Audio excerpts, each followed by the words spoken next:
Senior EU figures are set to corner Boris Johnson during this week's G7 summit and hand him an ultimatum over the Northern Ireland Protocol.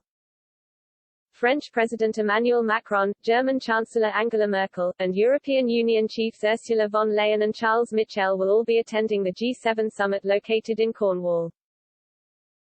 This comes amid growing frustration in the European Union, with several leaders accusing Boris Johnson of taking them for fools over the Northern Ireland Protocol. The EU is understood to be putting together plans to slap Britain with tough new trade sanctions. Earlier this week, Simon Coveney, Ireland's foreign minister, warned about a hardening of the EU's approach in response to the UK's failure to implement the protocol. Speaking with Times Radio's Tom Newton-Dunn, João Vale de Almeida, the EU's ambassador to the UK, refused to deny the retaliatory plan. However, the EU's ambassador admitted that levels of trust between the two sides were at a record low.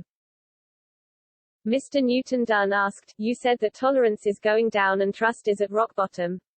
What does that hardening of approach look like?"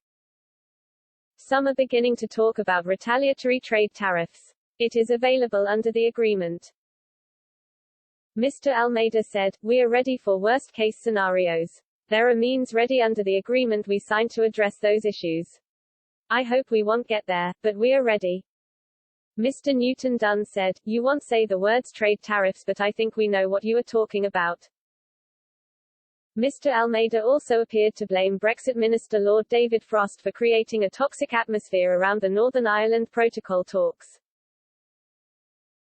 He warned that the alternative to progress was unrest in Northern Ireland and putting at risk the integrity of the single market.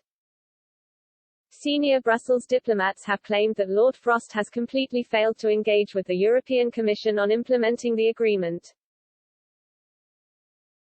The trade deal signed between the UK and EU on December 31 states either side can impose retaliatory tariffs on the other's exports for breaching the agreement.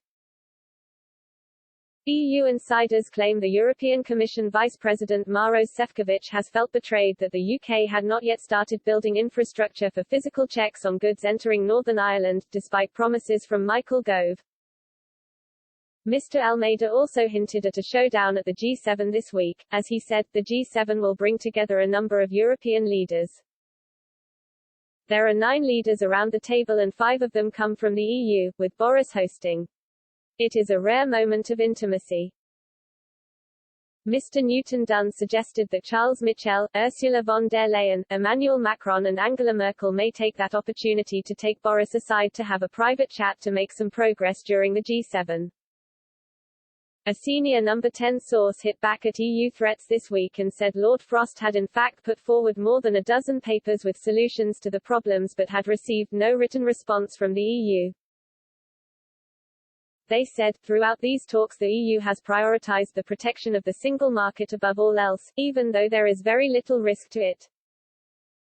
The EU has a responsibility to work with us to find solutions to address the issues we are facing and ensure the protocol can operate in a pragmatic and proportionate way.